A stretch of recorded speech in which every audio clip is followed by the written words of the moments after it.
Ketika beliau baca la ilaha illallah pertama, badan saya langsung bergetar. Kolbu ini seperti berguncang. Itulah zalzalah sebelum zalzalah. Gempa di dalam kolbu, sangat luar biasa.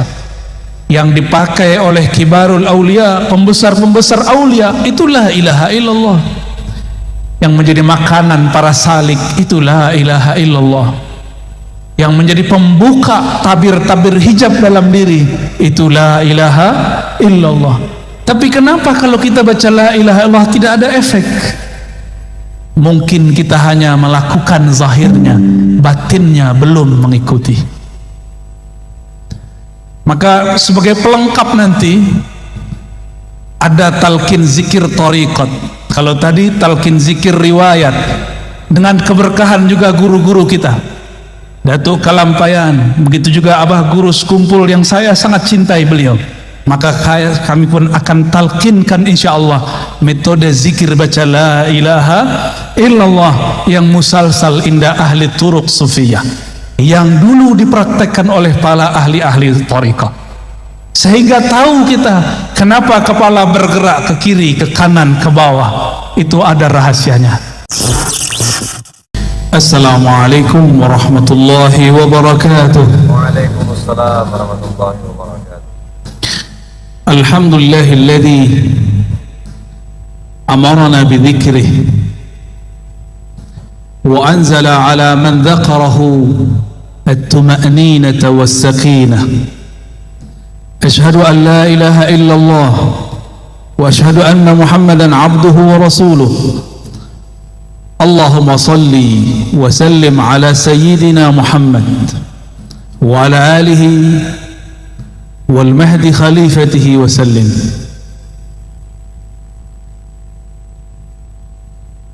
Maulana Syekh Kiai Haji Muhammad Wildan mata'allahu fi hayatih, ya.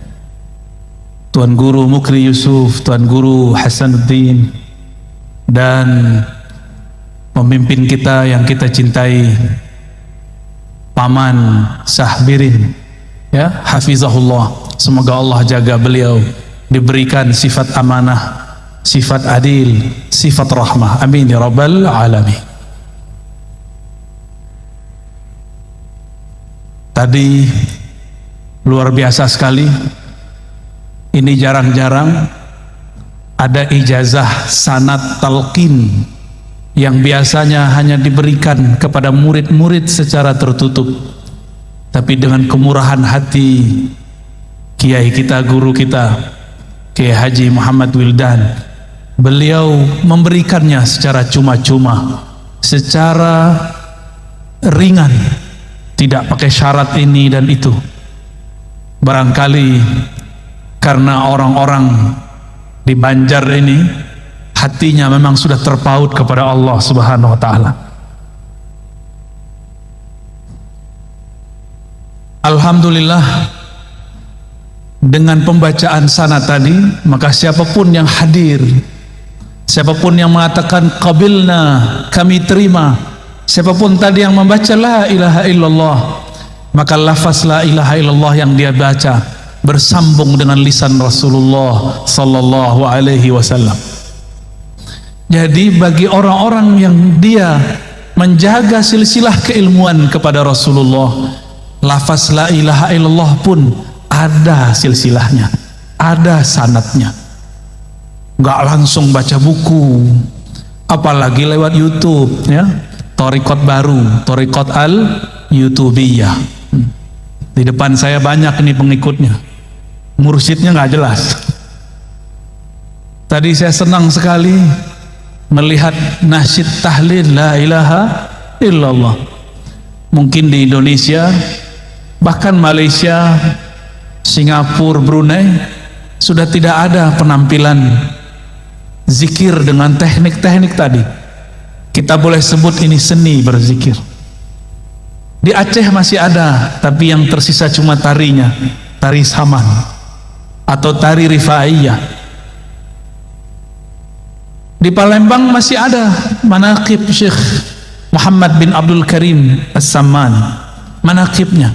tapi zikir dengan teknik yang khusus. Barangkali di sini mungkin jarang dipakai, ya. Nanti saya akan membantu mencoba. Kenapa kepala itu gerak-gerak? Itu ada rahasianya. Enggak main gerak-gerak aja itu. Itu ada rahasianya kenapa kepala ke kanan, kepala ke kiri. Bahkan kalau dulu, saya tidak tahu masih ada di sini atau tidak, itu bisa sembari berdiri. Masih ada, ya. Kalau kami dulu kasih nama ratib berdiri, ya. Tapi oleh orang yang tidak mengerti, mereka katakan ini Syiah. Betapa jahilnya. Ini ada di kalangan ulama Ahlus Sunnah, bukan dari Syiah. Syiah tiada urusan dengan thariqat zikir. Syiah itu urusannya urusan politik sahabat, urusan politik Ahlul Bait. Mereka tidak urus zikir-zikir begini. Tapi benar adanya sanad kita daripada Sayyidina Ali karramallahu wajhah. Dulu di masa saya masih belia, masih kecil, umur 12 tahun, saya hadir di majelis zikir Tarekat Samaniyah. Guru saya Abuya Al-Hasan Al-Basri, namanya mirip seperti di sanad, tapi beliau Al-Minangkabawi, sedangkan yang di sanad lain lagi.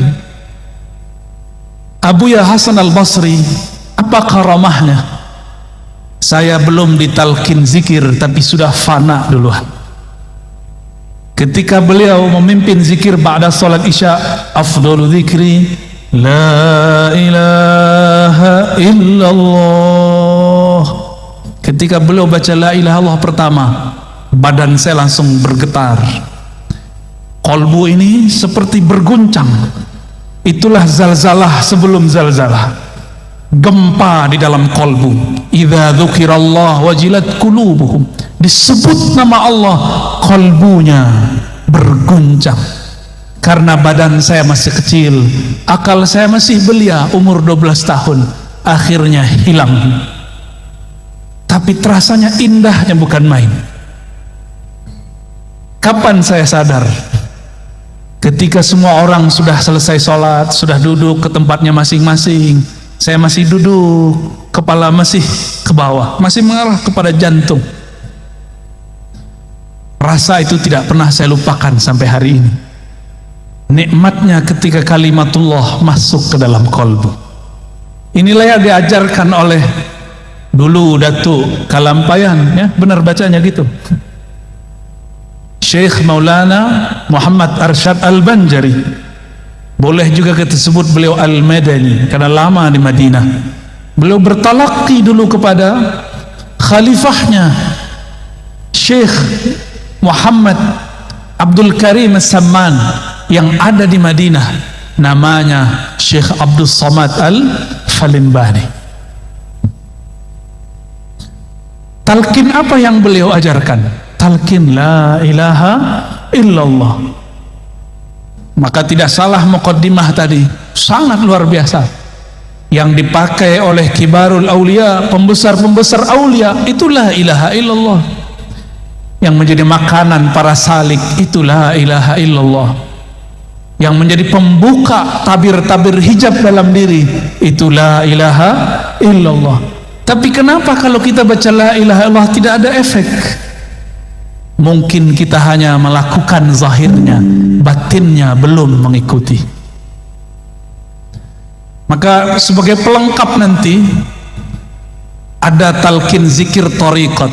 Kalau tadi talqin zikir riwayat, insya Allah nanti saya kasih sebelum kita bubar, sebelum pulang. Karena menghormati Tuan Guru Wildan, beliau sudah bermurah hati memberikan sanad riwayat talqin.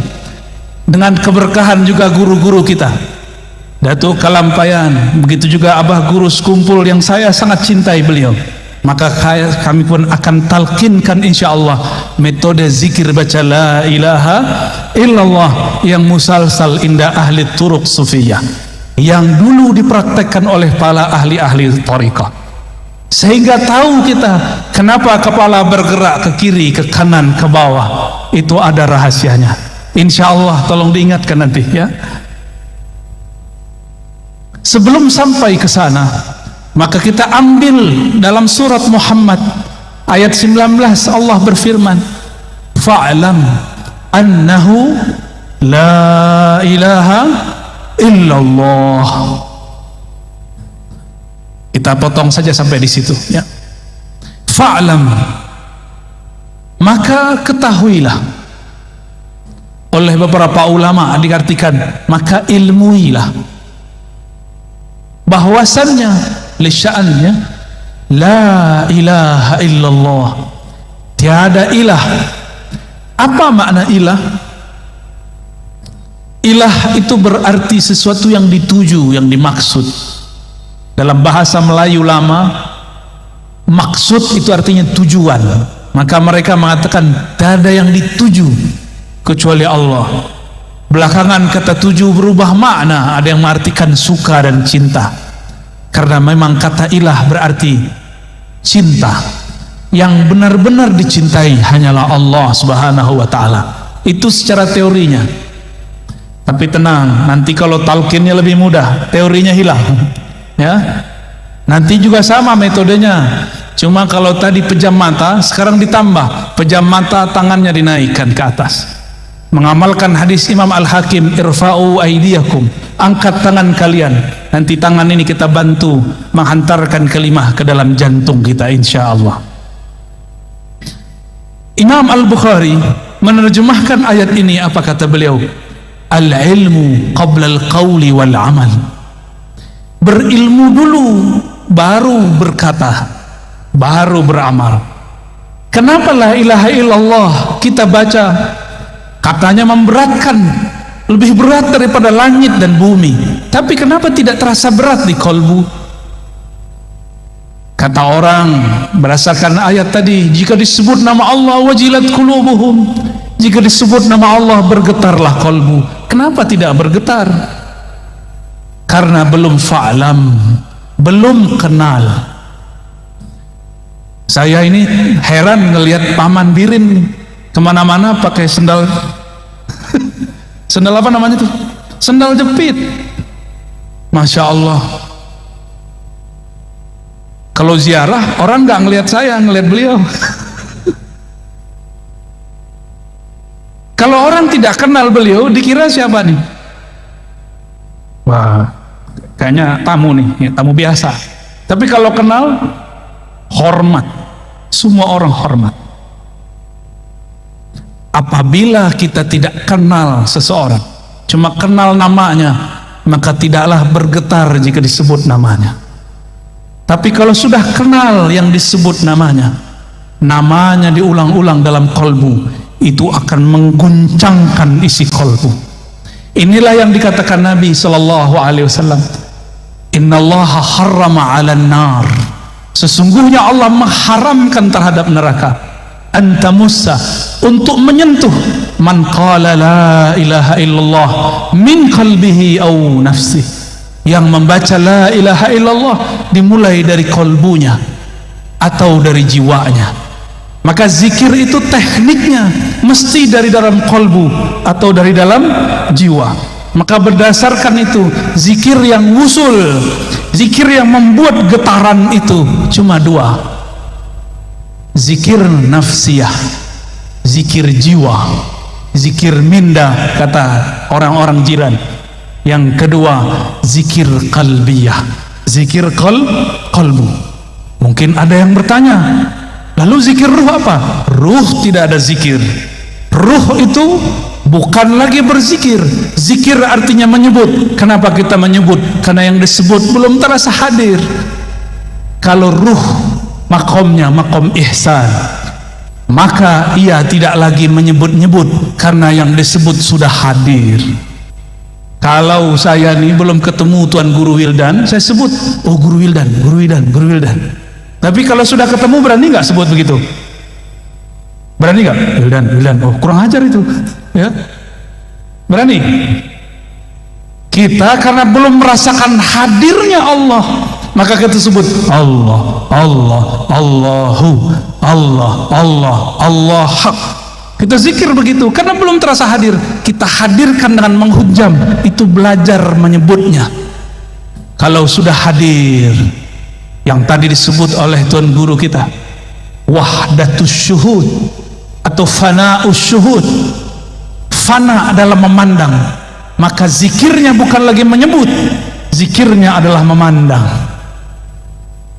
Pilih mana? Jatuh cinta seseorang, sebut-sebut nama dia, atau ketemu dia kita pandang-pandang? Pilih mana? Sebut-sebut atau pandang? Kita suka seseorang, wajahnya indah, wajahnya cantik, wajahnya gagah. Kalau sudah ketemu disebut-sebut nggak? Atau terdiam dalam memandang? Yang mana? Maka zikir orang yang hadir bukan lagi menyebut, zikir orang yang sudah hadir adalah memandang. Lalu mendengar, dua aja, memandang, mendengar, memandang, mendengar. Tapi ternyata di atas itu ada makom lagi. Itulah makomnya Nabi. Apa makomnya Nabi? Fakana qaba qausaini aw adna. Jarak antara Nabi dan Allah ibarat dua busur atau lebih dekat dari itu. Kalau sudah dekat bisa ngobrol enggak? Maka inilah makom hiwar ma'allah, berkalam-kalam dengan Allah. Sayyidina Musa itulah makomnya. Nabi Muhammad au adna, lebih dekat daripada itu. Itulah makom Sayyidina Muhammad sallallahu alaihi wasallam. Suatu kali Nabi Musa alaihi salam dalam hadis yang sahih berkalam-kalam kepada Allah. Apa kata Sayyidina Musa? Ya Rabb, khussani bidzikrin. Tolong istimewakan aku, khususkan aku dengan satu zikir. Barangkali riwayat ini sudah sering kita dengar. Lalu Allah mengatakan, Ya Musa, qul la ilaha illallah. Wahai Musa, cukuplah engkau membaca la ilaha illallah. Apa kata Sayyidina Musa? Ya Rabb, ini zikir dibaca oleh orang awam ataupun khawas. Tolong khususkan aku dengan satu zikir saja. Apa kata Allah? Ya Musa, seandainya kalimah la ilaha illallah itu ditimbang dengan langit dan bumi, maka satu kalimah itu yang ikhlas lebih berat daripada langit dan bumi. Maka nanti di akhirat akan ada sekelompok orang tidak punya amal apapun, maka dia mau digiring oleh malaikat azab. Tiba-tiba Allah berkalam. Dalam riwayat Imam Tirmizi disebutkan bahwa Allah kemudian mengatakan, wahai malaikatku, bedahlah dadanya, perhatikan denyut jantungnya. Ternyata jantungnya bergetar dulu menyebut la ilaha illallah. Diambillah jantungnya itu, ditimbang dengan semua dosanya. Dalam hadis Imam Tirmizi dikatakan dosanya sepanjang mata memandang, tapi ketika ditimbang dengan kalimah la ilaha illallah, apa yang terjadi? Semua dosanya kalah. Yang menang kalimatut thayyibah la ilaha illallah. Jadi ini kalimah bukan main-main. Maka jangan main-main dengan kalimah la ilaha illallah. Ini lebih berat daripada langit dan bumi, lebih berat daripada gunung, lebih berat daripada air yang ada di lautan. Tidak ada apa-apanya. Maka Sayyidina Musa kemudian berzikir la ilaha illallah. Dalam riwayat lain, disitulah terjadi dialog panjang antara Nabi Musa dan Jibril. Beliau melihat di ufuk, suatu ujung bumi, banyak sekali umat. Kata Nabi Musa, hai Jibril, itukah umatku? Kata Sayyidina Jibril, betul. Lalu beliau diperjalankan lagi ke negeri yang lain. Maka Sayyidina Musa melihat umat yang lebih banyak daripada umatnya. Kata Sayyidina Musa, Jibril, itu umat siapa? Umatku juga? Nabi Musa sudah nggak yakin karena umatnya banyak dulu ingkar. Kata Sayyidina Jibril, wahai Musa, itu umat akhir zaman. Kita di akhir zaman bukan? Di akhir zaman. Namun Nabi Musa kepedean. Bril, itu umat saya bukan? Saya enggak yang jadi nabinya. Nabi Musa sama Jibril itu udah kayak orang kenalan, bro panggilnya. Bro Jibril, itu umat saya bukan? Bukan, kata Jibril. Oh, kok bukan saya jadi umatnya? Kata Sayyidina Jibril alaihissalam, itu umat akhir zaman. Kalau gitu saya aja jadi umat akhir zaman. Maka memintalah Sayyidina Musa, ya Allah, jadikan aku nabi umat akhir zaman. Apa kata Allah? La ya Musa, tidak wahai Musa, nabi akhir zaman itu Muhammad sallallahu alaihi wasallam. Disitulah beliau angkat tangan, ya Rabb, kalau begitu jadikan aku salah satu dari umat akhir zaman, umat corona, ya. Jadi jangan sedih jadi umat corona, nikmati. Inilah dulu yang diminta oleh Sayyidina Musa. Di akhir zaman ini semua bala bencana ada, banjir ada. Ini Banjar lagi panen banjir Pak Gubernur ini. Kita berdoa semoga segala Allah selesaikan, ya. Nanti diberikan jalan insyaallah, amin ya rabbal alamin. Siapa yang terkena musibah semoga tetap bersabar, innallaha ma'ana. Itu Nabi Musa dulu pernah doa nggak? Ya Allah, dulu di alam sana pernah doa nggak? Gak ingat kan? Gak ada yang ingat, saya juga gak ingat. Tapi sebenarnya kita dulu semuanya berdoa. Dulu di alam arwah semua kita dulu berdoa, ya Rabb, jika Engkau utus kami, lahirkan kami dengan jasad fisik, lahirkan kami sebagai umat Ahmad. Dulu sudah ada namanya Ahmad, memancar darinya yang disebut Nur Muhammad sallallahu alaihi wasallam. Mirip-mirip seperti tadi lingkaran tadi, persis seperti itu. Di tengahnya ada Ahmad, lalu ada lingkaran pertama, lingkaran kedua, begitulah terus sampai 124.000. 124.000 inilah mereka semuanya meminta agar menjadi umat Nabi Muhammad sallallahu alaihi wasallam. Sang Ahmad ketika dilahirkan menjadi Muhammad. Lalu selebihnya ada semua para nabi, para rasul, jumlahnya berapa? 124.000. Ini tadi berapa nih Pak Kiai jumlahnya? 200. Bisa dibayangkan 124.000 cahaya mengelilingi Sang Ahmad dengan cahayanya Nur Muhammad sallallahu alaihi wasallam. Maka siapa yang memandang Ahmad saat itu, lalu dia cinta, dia dilahirkan oleh Allah sebagai Habib, zuriat Rasulullah sallallahu alaihi wasallam. Siapa yang kenal Ahmad, maka dia dilahirkan oleh Allah sebagai ulama. Siapa yang cinta dan kenal, jadilah dia Habib plus orang alim. Udahlah Habib, dia alim pula. Itulah sejarahnya di alam dulu sebelum kita ada di alam ini.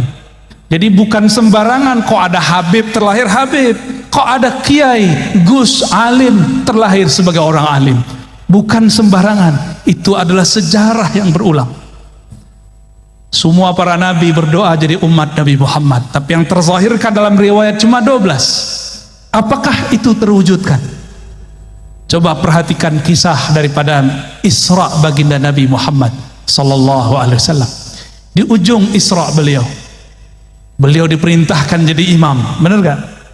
Di belakangnya semua para nabi, bukan? Itulah tanda sah semua para nabi menjadi makmumnya Rasulullah sallallahu alaihi wasallam. Jadi umat Nabi Muhammad sallallahu alaihi wasallam. Tapi meskipun demikian, semua bencana ada di zaman ini, semua maksiat pun ada di umat ini. Tapi nggak usah khawatir, semua ma'rifatullah diturunkan pada umat ini, khususnya akhir zaman. Dan sudah dimulai di negeri ini dulu oleh Syekh Abdul Samad Palembani, Syekh Muhammad Arsyad, bahkan dengan lugas, dengan jelas sekali Abah Guru Sukumpul juga mensyarah tentang ilmu ini.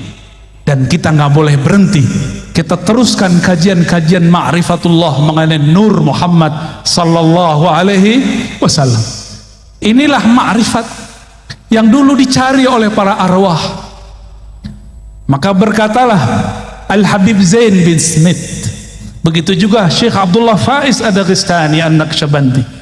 Apa kata mereka? Dengan makna yang sedikit berbeda, lafaz yang sedikit berbeda, maknanya hampir sama. Siapa yang wafat, meninggal, mati, belum cukup suluknya, riyadhahnya, belum cukup ma'rifatnya, maka dia, jika dia seorang mukmin, dia mesti menyempurnakan jika masuk alam kubur. Jadi jangan dikira masuk kubur langsung ketemu Allah.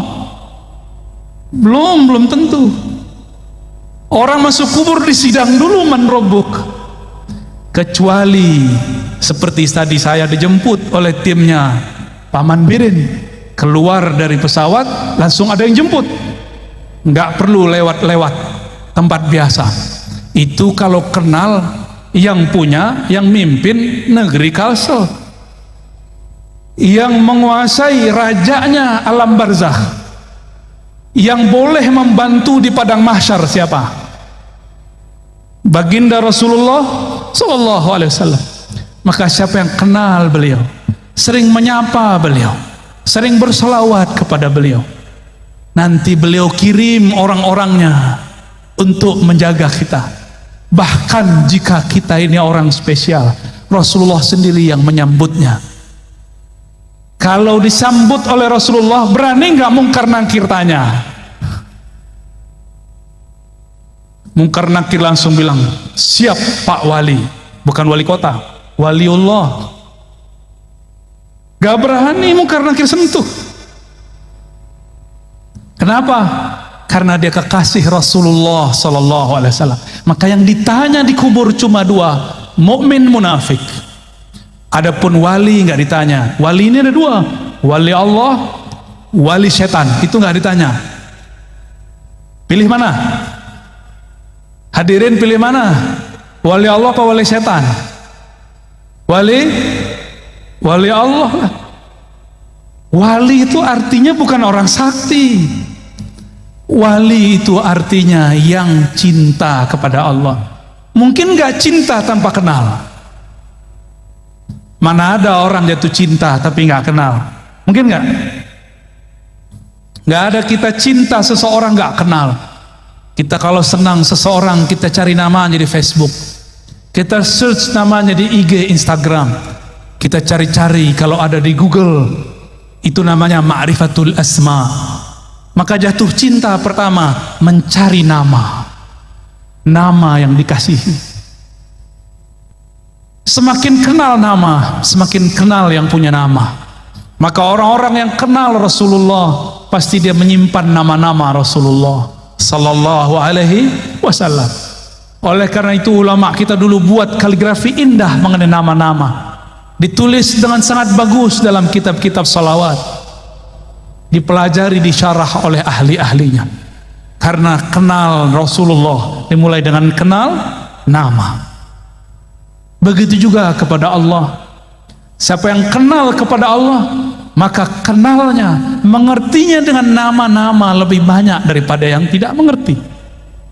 Minimal kalau mau menjadi wali Allah level pertama, kuasai dulu ilmu ma'rifatul asma'il husna, ilmu mengenal asma'ul husna. Maka harus ada majlis syarah al asma'ul husna. Saya lihat ada beberapa ulama di sini yang mensyarah itu. Semoga tambah banyak. Mungkin sebagian ahli hikmah menggunakan kata-kata asma untuk jadi wirid dengan angka-angka tertentu. Itu kalau mau jadi ahli hikmah. Tapi kalau para pecinta, dia tidak perlu angka-angka. Disebut saja nama Allah, sebut saja Rahman, Rahim. Namun kalau ingin belajar ilmu angka, ada ilmunya, disebut ilmu hurufi wal adat, ya. Ilmu huruf, ilmu hurufi wal adat, dan itu ada babnya. Hadirin hadirat yang dimuliakan Allah, suatu kali dalam riwayat yang tadi dibaca, ada orang datang kepada Rasulullah. Siapa orang itu? Ternyata mantunya sendiri, Sayyidina Ali karamallahu wajhah. Beliau ini sudah membuka jalan untuk kita, karena gelarnya babul ilm, pintu ilmu. Maka tiada sesuatu berlian yang ada di dalam kota ilmu kecuali melewati pintu Sayyidina Ali karamallahu wajhah. Maka tiada tariqat sufi di muka bumi kecuali lewat Sayyidina Ali. Hanya satu yang lewat Sayyidina Abu Bakar, itu pun ada jalur Sayyidina Ali-nya, yaitu tariqah an-Naqsyabandiyah. Selebihnya melalui Sayyidina Ali karamallahu wajhah. Begitu juga 4 mazhab. 4 mazhab semua imamnya terhubung sanadnya kepada Sayyidina Ali. Benarlah kata Sayyidina Muhammad sallallahu alaihi wasallam, kullu nasabin inqata'a illa nasabi. Semua nasab terputus kecuali nasabku. Maka lihatlah mukjizat Rasulullah hari ini, yang baqa, yang masih langgeng sampai sekarang, hanya nasab Rasulullah. Nasab kita mungkin cuma 6, 7 sampai ke atas, sedangkan nasab zuriat Rasulullah sampai Nabi Adam. Lalu beliau mengatakan, wa kullu sanadin inqata'a ila sanadi. Semua sanad ilmu terputus kecuali yang lewat sanadku. Itulah pentingnya tadi kenapa Tuan Guru kita membacakan sanad. Imam Abu Hanifah pernah berguru kepada Ja'far Shadiq. Apa kata beliau? Laula Ja'far lahalaka Nu'man bin Thabit. Kalau bukanlah karena Ja'far, binasalah Abu Hanifah Nu'man bin Thabit. Jadi beliau ini orang pintar, pintar secara akal, pintar secara hafalan tidak cukup, harus belajar ilmu qalbu.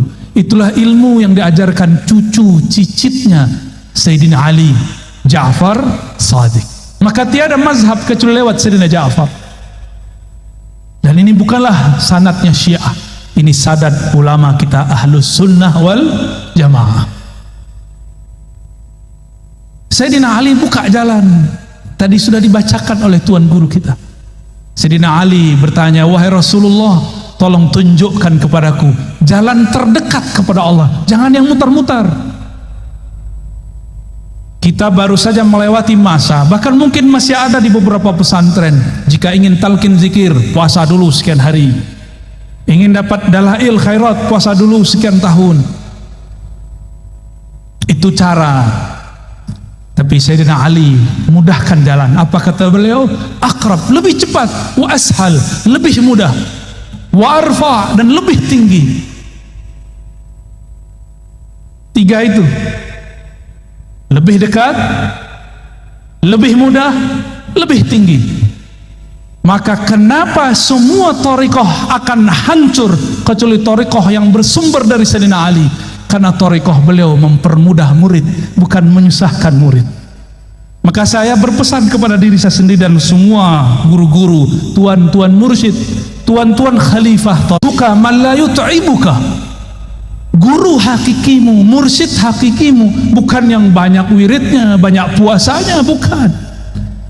Mursyidmu yang memudahkan jalan bagimu. Kalau sudah mudah, sudah cinta, disuruh zikir 1000 mudah. Tapi kalau belum cinta, disuruh baca 7 kali berat. Disuruh 3 kali tadi, disuruh pejam aja nggak pejam mata. Ya, kan tadi nggak semua pejam mata, masih nanya-nanya apa ini ya. Kayaknya harus setiap tahun itu Pak Kiai ada ijazah talqin zikir.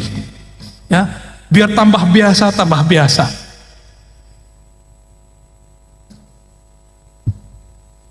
Saya dapat sanad ijazah thariqah samaniyah daripada Abuya Masri, namanya pakai ri belakangnya, Abuya Masri, Abuya Hasan Basri, Abuya Darlis bin Hasan Basri.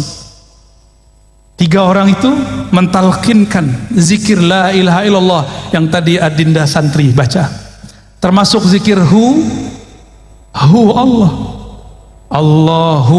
Allahu, itu ada artinya. Tadi Bapak Ibu Saudara lihatnya, itu duduk bisa lama begitu. Latihan berapa bulan? Kesemutan nggak tadi? Iya, benar ya, kesemutan. Kalau sudah asik zikrullah, kesemutannya nanti hilang. Yang ada keasikan. Maka barakallahu lakum, ya. Sudah sebut-sebut nama Allah, pasti disebut di sana. Di sana mirip bajunya seperti kalian, cuma mereka berserban semua. Ada yang membaca Allah, begitu di sana. Saya tidak boleh sebut di langit berapa ya, nanti jadi fitnah, nanti jadi dongeng kata orang sebelah, kata orang Khawarij. Masa kita zikir begini disebut Syiah? Ya salam. Gak bisa dia membedakan antara Ahlus Sunnah dengan Syiah.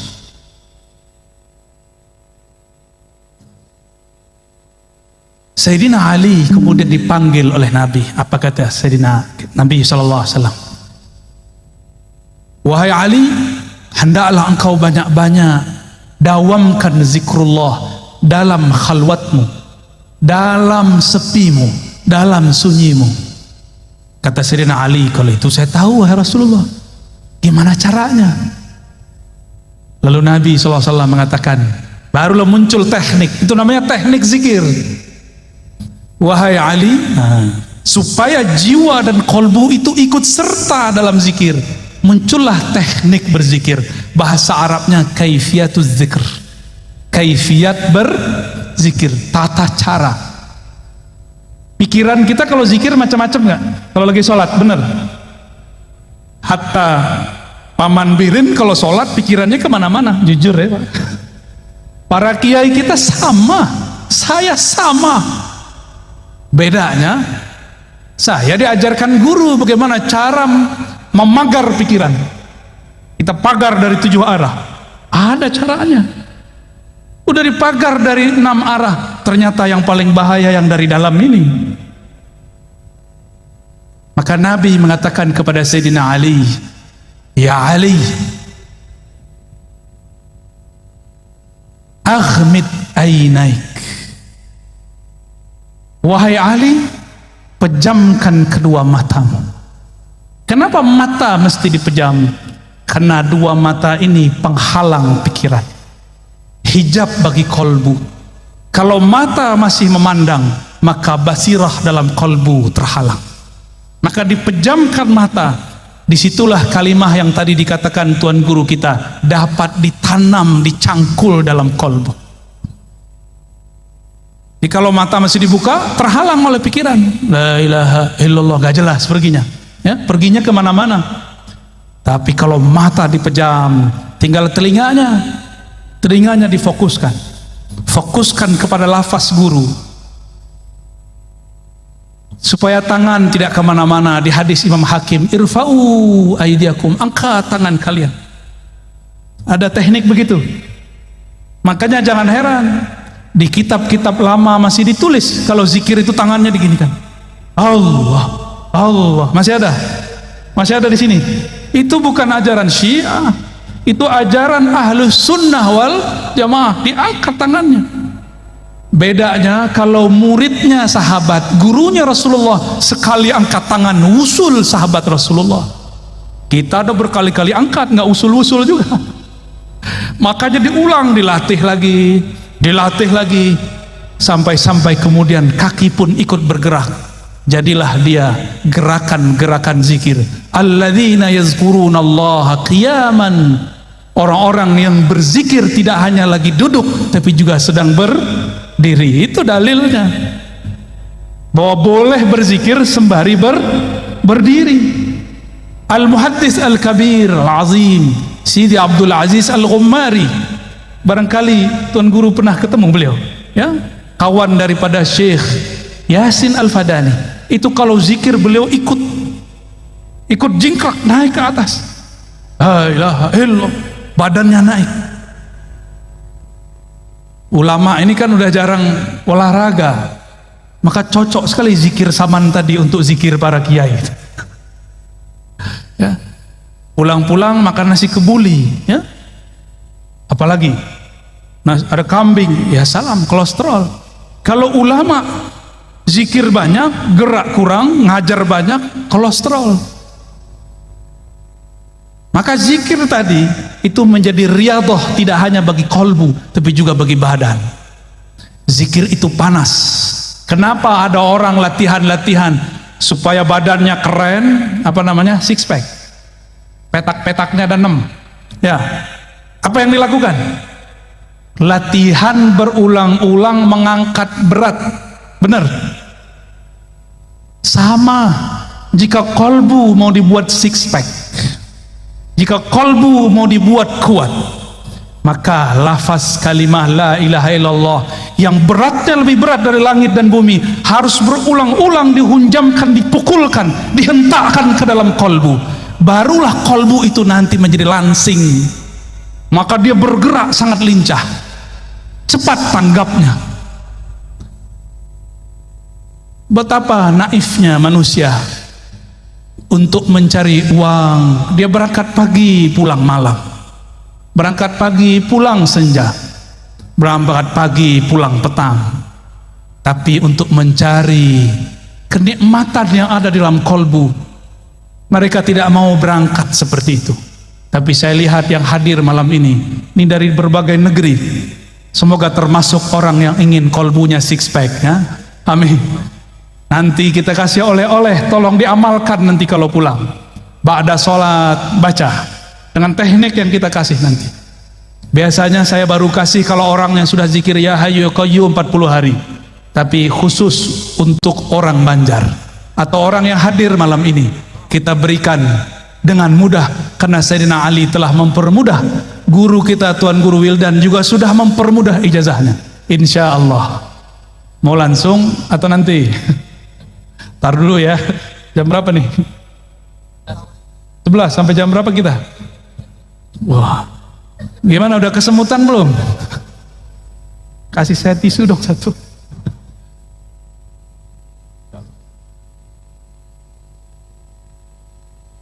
Oke. Jadi rumus kalau orang mau ahli dalam kolbu sama seperti rumus jika ingin kuat secara badan. Betapa aneh orang sakit jantung, katakan dokter sama dia, wahai tuan, supaya sehat jantung anda, jalanlah setiap hari 30 menit. Benar? Jalanlah 1 jam, jalanlah 1 kilo 2 kilo. Kalau dokter yang berfatwa kita dengar. Sekarang ada kiai, ada guru, ada ustadz, ada para syaikh, mereka sedang memberikan obat bagi kolbu, tapi sayang sekali pasiennya bandel-bandel, ya. Zikir itu banyak, tapi zikir yang dapat jadi obat tidak banyak. Sebagaimana obat itu banyak, tapi yang efektif mengobati badan harus sesuai dengan resepnya dokter.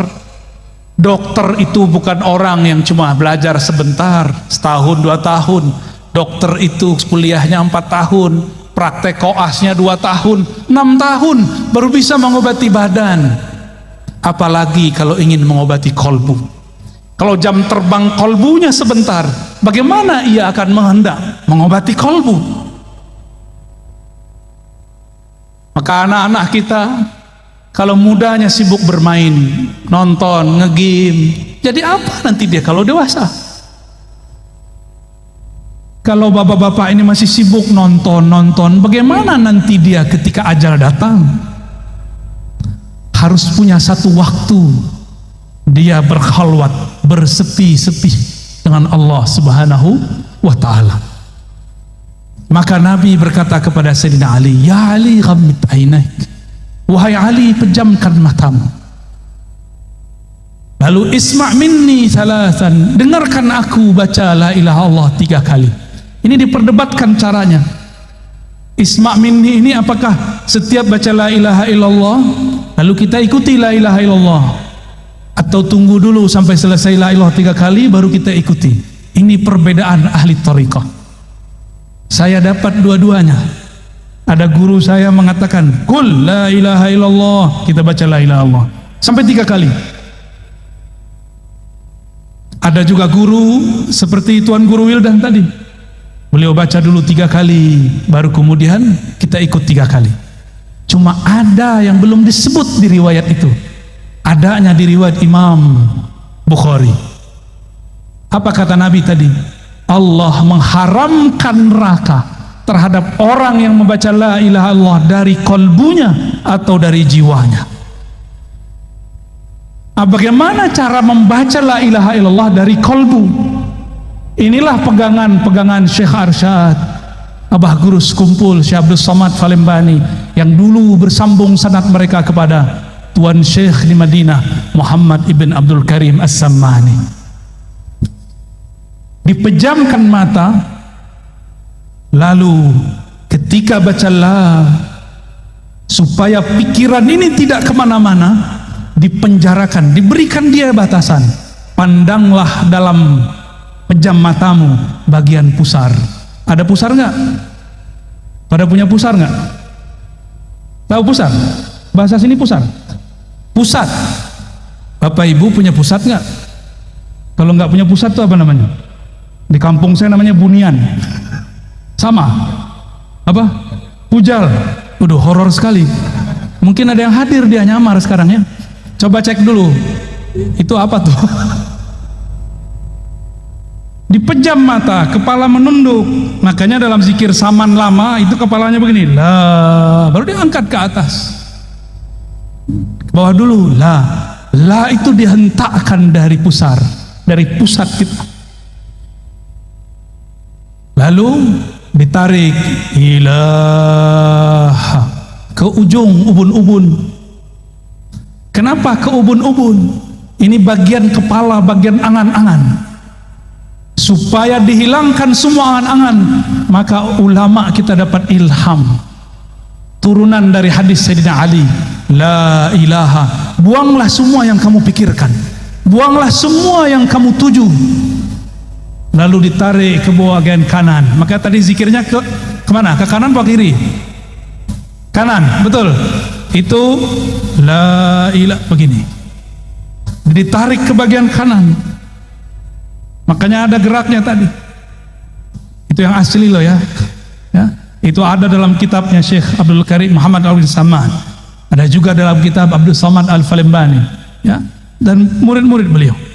Dibawa ke kanan, baru dihunjam, dihentakkan ke dalam kolbu. Kolbu kita berhubungan dengan jantung. Jantung itu ada 2 jari di bawah dada bagian kiri. Dibaca la ilaha illallah. Seperti itu. Ya. Langsung praktek. Ayo, coba baca, ikuti saya. Ikuti saya semua, perbaiki duduknya, nyaman-nyamankan. Izin Tuan Guru semua, para masyayikh. Baca syahadat, asyhadu an la ilaha illallah. Ikuti dalam hati, ya Allah, aku bersaksi, aku menerima, tiada yang berhak disembah kecuali Engkau. Wa asyhadu anna Muhammadar Rasulullah. Aku bersaksi, aku menerima, aku berikrar bahwa Nabi Muhammad adalah Rasul Engkau. Ikuti istighfarnya.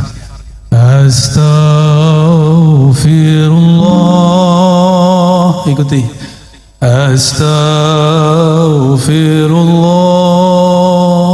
Baca pelan-pelan. Ya Allah, ampuni dosa mata kami, ampuni dosa mataku yang memandang yang haram. Astaghfirullah. Turun ke bagian sampingnya, telinga. Katakan, ya Allah, ampuni dosa telingaku, mendengarkan kalam-kalam yang tidak Engkau ridhoi. mendengarkan aib, bahkan aib guru kami, aib kawan kami, aib sesama kami. Ampunkan dosa telinga kami ya Allah. Baca Astaghfirullah, turun ke lidah. Ya Allah, ampunkan dosa lisan kami, dosa kalam kami. Pernah menyakiti orang tua kami, pernah menyakiti guru kami, tanpa disadari menyakiti orang-orang terdekat kami, pasangan kami, anak-anak kami, tetangga kami, kawan-kawan kami, yang kami sadari, yang tidak kami sadari. Ampunkan lisan kami ya Allah. Kembali ke otak. Astaghfirullah. Ya Allah, di dalam pikiran kami, di dalam otak kami, terdapat banyak kosakata-kosakata yang tidak baik, kata-kata yang vulgar, yang jorok. Terdapat file ingatan-ingatan kepada hal-hal yang tidak pantas kami ingat. Kami pernah dulu menyimpan maksiat dalam pikiran kami ya Allah. Maka malam ini ya Allah, dengan istighfar ini ya Allah, bersihkan isi pikiran dan otak kami ya Allah. Kita turun ke tangan dan kaki, kita istighfarkan. Astaghfirullah. Ya Allah, tangan ini mungkin dulu pernah mengambil yang tidak jelas hukumnya. Kaki ini dulu pernah melangkah kepada yang Engkau tidak ridhoi. Tangan ini pernah makan tanpa menyebut nama Engkau. Bahkan mungkin tangan ini pernah memegang sesuatu yang haram ya Allah. Ampunkan satu tetes darah di tangan dan kaki kami ya Allah. Turun kepada perut kita, istighfarkan isi perut kita. Astaghfirullah. Ya Allah, perut ini pernah makan sesuatu tanpa menyebut nama Engkau. Perut ini pernah diisi dengan makanan yang tidak jelas hukumnya di sisi Engkau. Bahkan mungkin ya Allah, dulu pernah perut ini memakan yang haram ya Allah. Atau dulu pernah orang tua kami salah makan ya Allah. Ampunkan isi perut kami ya Allah, yang menjadi darah setetes ya Allah, yang menjadi satu sel di tubuh kami ya Allah, yang menjadi satu helai rambut ya Allah. Ampunkan isi perut ini dari selain Engkau ya Allah. Turun kepada kemaluan, kehormatan kita. Istighfarkan diri ini yang hina, yang dulu pernah berbuat durjana. Astaghfirullah. Ya Allah, kami ini hina ya Allah. Zahirnya terlihat soleh ya Allah, batin kami banyak maksiat ya Allah. Zina hati ya Allah, zina badan ya Allah. Ampunkan semua ini ya Allah. Pindah ke dalam hati, istighfarkan hati kita. Mungkin ada sombong, ada merasa lebih pintar, merasa lebih soleh daripada orang lain, merasa lebih baik daripada orang sebelah. Istighfarkan kolbu, pegang dadanya, sama-sama pegang dadanya. Katakan Astaghfirullah. Rasakan degup jantungnya. Ya Allah, ya Allah, kolbu kami penuh dengan penyakit-penyakit, penuh dengan maksiat, penuh dengan kesombongan ya Allah. Baru sedikit amal ya Allah sudah merasa benar ya Allah. Baru sedikit ilmu sudah merasa paling pintar ya Allah. Baru sedikit riyadhah amalan sudah merasa sufi, sudah merasa wali ya Allah. Ampunkan kolbu kami ya Allah. Astaghfirullah. Terus pegang dadanya, dielus-elus dadanya ya Allah. Di dalam dada kami ini ada sifat terburuk ya Allah, sifat iri dengki ya Allah. Kami masih belum percaya kepada jaminan Engkau ya Allah. Ketika kami memandang ada sahabat, tetangga, kawan kami dapat rezeki, kami mengira itu rezeki kami ya Allah diambil olehnya. Kami berprasangka ya Allah, Engkau salah kirim rezeki kepada mereka ya Allah.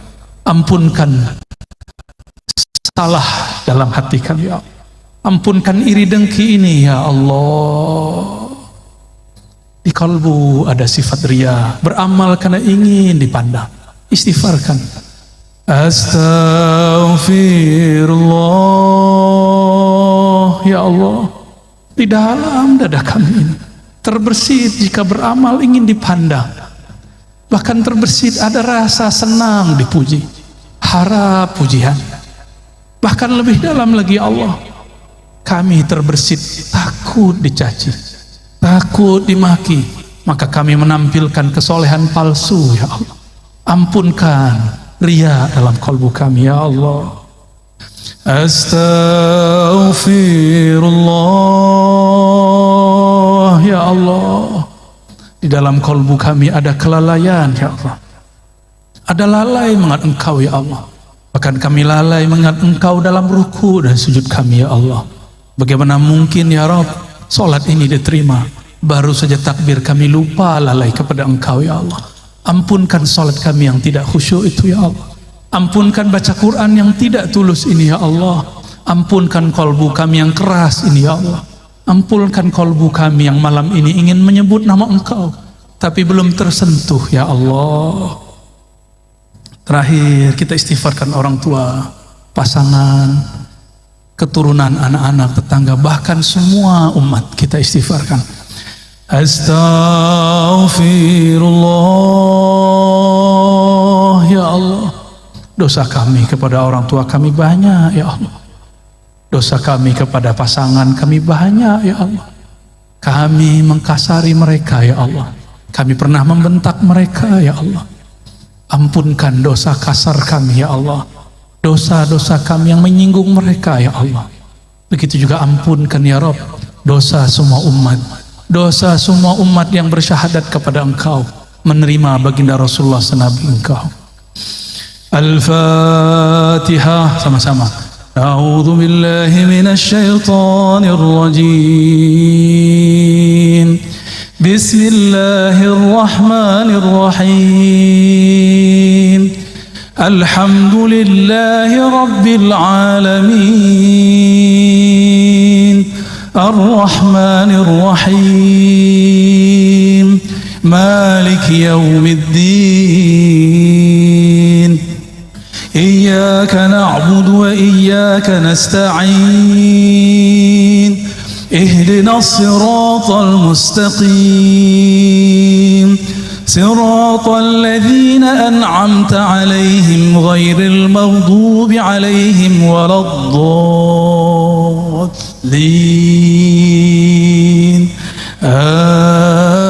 آمين. الإخلاص الشريف. Bismillahirrahmanirrahim. Baca surah Al-Ikhlas. Qul huwallahu ahad, Allahus samad, lam yalid wa lam yulad wa lam yakul lahu kufuwan ahad. Inna Allah wa malaikatahu yusalluna 'alan nabiy. يا أيها الذين آمنوا صلوا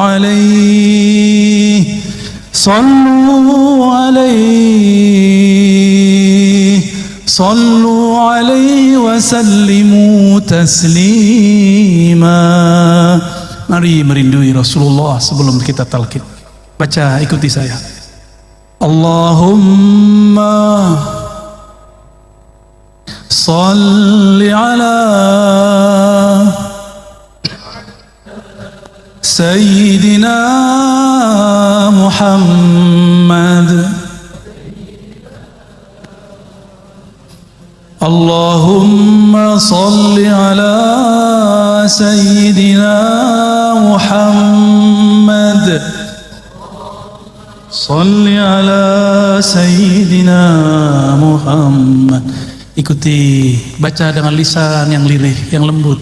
Ya Allah, sampaikan salam rindu kami, sampaikan salam dari ruh kami kepada ayahanda ruh kami, Nabi Muhammad sallallahu alaihi wasallam.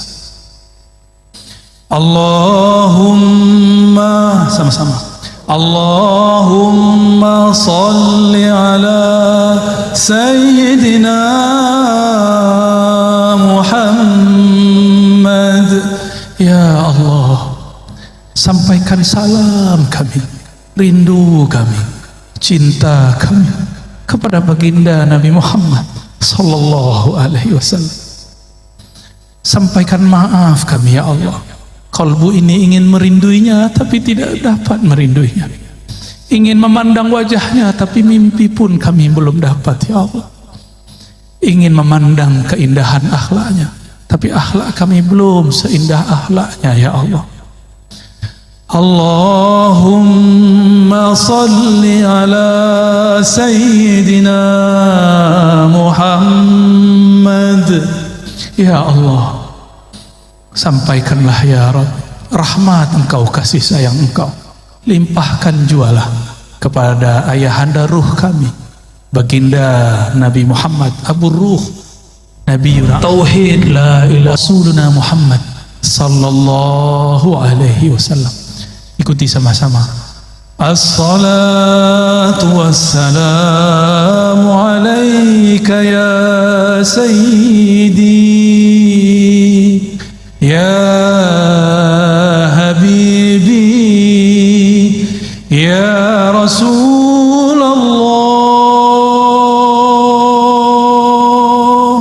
Salam engkau ya Rasulullah. Wahai Rasulullah, wahai ayahanda ruh kami, terimalah salam yang tidak sempurna ini dari kami. Jawablah salam kami, terima kami jadi umat engkau wahai Rasulullah. Katakan, terimalah kami sebagai umatmu wahai Rasulullah. As-salatu wassalam, as-salatu wassalam, as-salatu wassalamu alaika ya sayyidi ya habibi ya abal arwah ya Rasulullah. Terima salam kami wahai Rasul. Ikuti saya. Ilahi ya Allah, luruskan niat kami ya Allah. Anta maqsudi, hanya Engkau tujuan kami ya Allah. Wa ridhaka matlubi, hanya ridha Engkau ya Allah yang kami cari. Allahumma a'inna ala zikrik. Ikuti. Allahumma a'inna ala zikrik. Ya Allah, bantulah kalbu kami, bantulah lisan kami menyebut nama Engkau yang berat, nama Engkau Ismul Jalalah Allah, Tauhid, la ilaha illallah. Bantu kami ya Allah mensyukuri nikmat-Mu, membaguskan ibadah kepada-Mu. Coba angkat tangannya, ya, satu aja bagian kanan tangannya, lalu di bawah ke pusar, la, ditarik ke ubun-ubun, ilaha, dibawa ke kanan, illallah, hunjam ke kalbu, illallah, dihentakkan ke dalam jantung kita. Jantung berkaitan dengan kalbu. Lagi diulang di atas, la ilaha illallah,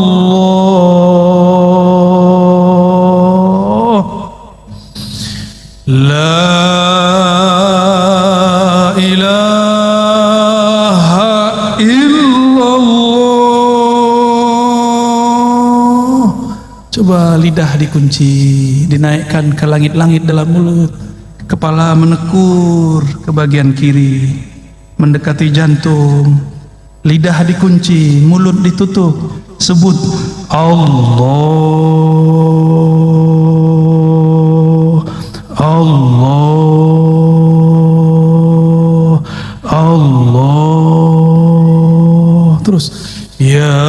Allah.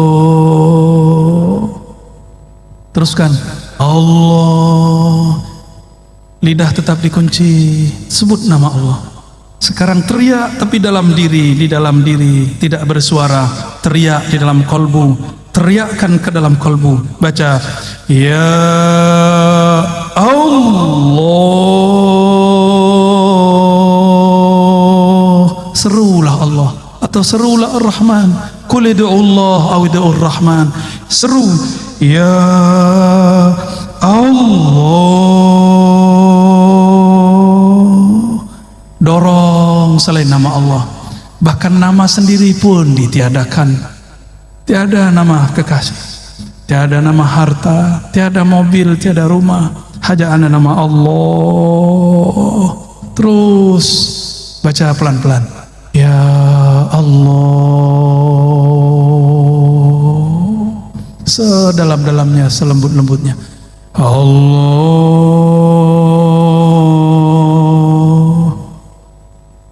Sama dengan cara yang tadi, hu tapi diambil dari pusar. Diambil dari pusar. Naik ke ubun-ubun. Dibawa ke bahu kanan. Dihunjam, dihentakkan kalbu. Allah.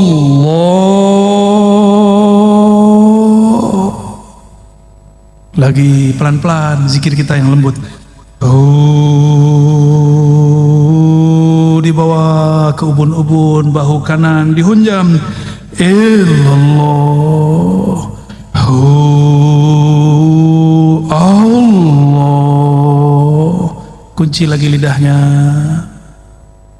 tutup mulutnya sejenak, tetapkan nama Allah di kalbu. Allah. Terus 3 kali. Allah, ya Allah. Baca sama-sama. Muhammadur Rasulullah. Sama-sama. Muhammadur Rasulullah sallallahu alaihi wasallam. Kalimatul haqqi 'alaiha nahya wa 'alaiha namut wa biha nub'atsu وبها ندخل إلى جنتك يا رب العالمين. Diusap ke mukanya. Al-Fatihah. A'udzubillahi minasyaitonir rajim. Shiratal ladzina an'amta 'alaihim ghairil maghdubi 'alaihim waladdallin. Amin. Saya juga ikut inggil tabarruk, mengambil berkah. Saya ijazahkan siapa yang hadir untuk mengamalkan, bukan untuk mengajarkan. Ya, untuk mengamalkan setiap ba'da salat minimal dibaca 7 kali la ilaha illallah dengan dihunjam, dihentakkan ke dalam jantung. Lalu Allahnya dibaca juga sebanyak minimal 7 kali. Afdalnya 40 kali. Semakin banyak menyebut nama Allah di kalbu, semakin banyak ketenangan di dalam kalbu. Kalau nanti sudah bisa lebih banyak, naikkan menjadi 100. Menyebut nama Allah di kalbu, bertahap pelan-pelan. Semoga nanti Allah perbanyak. Nyatalah ayat, ya ayyuhallazina amanu dzkurullaha dzikran katsira. Wahai orang beriman, sebutlah nama Allah, zikirlah kepada Allah sebanyak-banyaknya. Ya, kirim Fatihahnya untuk liridhaillah. Ya, siapa yang bisa catat dicatat. Pertama liridhaillahi tabaraka wa taala. Yang kedua di Sayyidina Nabi sallallahu alaihi wasallam. Ada penyempurna sekarang, tambahan penyempurna semua thariqah. Mengirim Al-Fatihah untuk Imam akhir zaman, Imamun Al-Mahdi. Maka dalam kaifiat zikir saya ada tambahan wa ila al-Mahdi khalifatillah. Baru ditambahkan wa ila Sayyidina Al-Khidir alaihi salam. Lalu ditambahkan wa ila Sayyidi Syekh Abdul Qadir Jilani Al-Qutub Ar-Rabbani. Lalu ditambahkan Sayyidi Abil Hasan Syazili. Lalu ditambahkan Muhammad Bahaiddin Shah Naqsyabandi. Lalu ditambahkan kepada imam-imam yang kita mau. boleh Sayyidi Ahmad bin Idris Al-Idrisi, Sayyidi Ahmad Tijani, Sayyidi Muhammad bin Abdul Karim Samani, atau silsilah guru-guru kita yang ada di sini. Saya ijazahkan ajaztukum kama ajazani masyaikhi. Qulu qabilna. Alhamdulillah rabbil alamin. Semoga yang hadir dapat keberkahannya, kami yang menyampaikan dapat keridhaannya. Mohon maaf jika ada salah dan kurangnya. Kesempurnaan hanya milik Allah. Keridhaan ada pada hati baginda Rasulullah. Allahumma salli wa sallim wa barik ala sayyidina Muhammad. Subhanakallahumma wa bihamdika asyhadu an la ilaha illa anta astaghfiruka wa atubu ilaik. Assalamualaikum warahmatullahi wabarakatuh.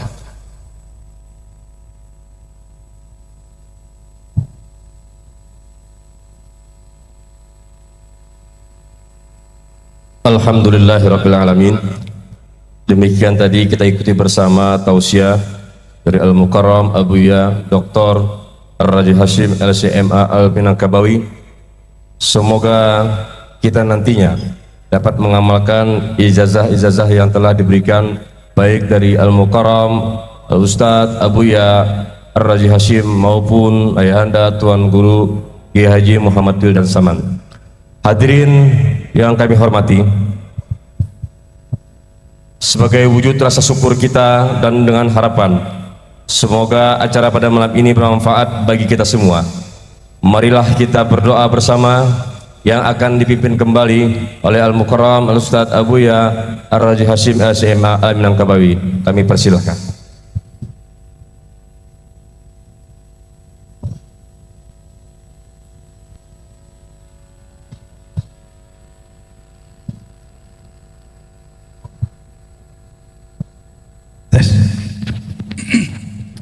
Mari kita tawajuhkan kolbu, hadapkan kolbu kepada yang membolak-balik kolbu.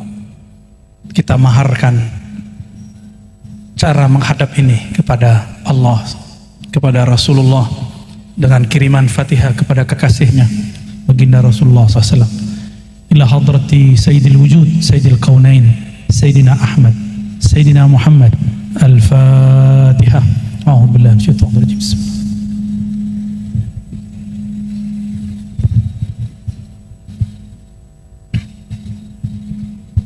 Mari kita angkat tangan semua. Astaghfirullahaladzim.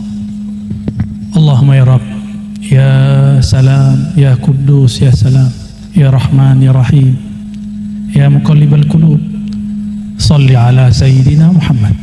Ya Allah yang membolak-balik hati kami, yang hanya memandang hati kami. Hati kami penuh dengan kelalaian ya Allah.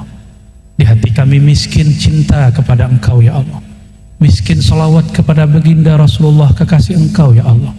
Maka nas'aluka ya Ghaffar, ya Ghafur, an taghfir lana dzunubana. Kami memohon ya Allah yang maha pengampun, yang maha pemaaf, yang mana ampun dan maafnya lebih banyak dari semua dosa kami, lebih banyak, lebih besar dari semua kelalaian kami. Fastur auratina ya Sattar. Maka tutuplah aib kami ini ya Allah yang maha menutupi semua aib hambanya. Ya Rabb, baligh salamana wa salatana ila habibika habibina Sayyidina Muhammad. Ya Allah yang maha menyampaikan salam kami kepada kekasih Engkau, kepada kekasih kami baginda Nabi Muhammad sallallahu alaihi wasallam. Assalatu wassalamu alaika ya Sayyidina ya Rasulullah. Wahai baginda Rasul, terimalah salam kami, terimalah salawat kami, terimalah kami menjadi umat Engkau dan menjadikan kami hamba-hamba Allah, umat Engkau di akhir zaman yang berhak dapat syafaat Engkau semua tanpa terkecuali ya Allah, ya Rasulullah. Allahumma ya muqallibal qulub, ya Allah yang memandang isi kolbu kami. Kolbu ini selalu berubah-ubah ya Allah. Malam ini soleh, pulang ke rumah belum tentu soleh. Malam ini zikir, pulang ke rumah pun mulai kembali berfikir. Malam ini baik, besok pagi belum tentu baik. Karena Engkau maha tahu perubahan kami sebelum kami lahir ya Allah. Maka tetapkanlah kami dalam cinta kepada Engkau ya Allah. Tetapkan kolbu ini tetap bertawajuh kepada Engkau ya Allah. Seandainya kami lalai ya Allah, maafkan kami ya Allah. Seandainya kami zikir, maka istiqamahkan kami ya Allah. Ya Rabb, Engkau hanya memandang ke dalam kolbu Nabi-Mu. Maka dengan salawat kami yang hina ini ya Allah, izinkan nama kami ada dalam kolbu Rasulullah sallallahu alaihi wasallam, sehingga kami berhak mendapat syafaatnya nanti, sehingga kami dicari-cari oleh beliau nanti. Bahkan ketika kami sakaratul maut, beliau tunggu ya Allah. Ya Rabb, di kolbu kami ya Allah banyak bintik-bintik noda dosa, noda hitam yang isinya kedurhakaan kepada Engkau. Sebagaimana kalam Rasul Engkau ya Allah, tidaklah seorang hamba berdosa kecuali ada tinta, ada noda hitam di kolbunya. Betapa banyak noda hitam di kolbu kami ya Allah. Hanya nur Engkau yang dapat meneranginya ya Allah. Hanya ampunan Engkau yang dapat membersihkannya ya Allah. Maka binurika ya Rabb, ya man huwa nurun ala nur, berilah cahaya kolbu kami malam ini ya Allah. Dan sekali Engkau beri cahaya ya Allah, jangan pernah Engkau padamkan cahaya itu ya Allah, sampai kami mati ya Allah, sampai kami ke alam kubur ya Allah, sampai kami dibangkitkan ya Allah, sampai kami ditimbang, dihisab ya Allah, sampai kami diperjalankan di atas sirat ya Allah. Bebaskan kami dari siksa Engkau dengan nur tadi ya Allah. Nurhum yas'a baina aidihim. Jadikan kami orang yang cahaya mereka terlihat gilang gemilang berpancar di depan mereka. Ya Allah, kami selalu meminta ya Rabb, an tusabbitana ala dinika wa ta'atik. Tetapkan kami dalam taat dan tetap beribadah kepada Engkau. Ya Rabb, terakhir kami meminta ya Allah kebahagiaan, keselamatan di dunia dan akhirat bagi para ulama kami, bagi para pemimpin kami, bagi para orang tua kami.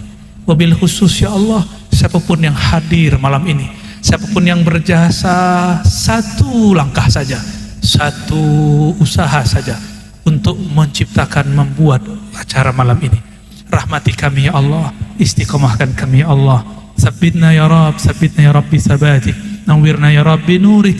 Wa salli ala Sayyidina Muhammad. Rabbana atina fid dunya hasanah wa fil akhirati hasanah wa qina adzaban nar. Innaka alimun bi dzati sudur. Wa sallallahu ala Sayyidina Muhammad walhamdulillahi rabbil alamin.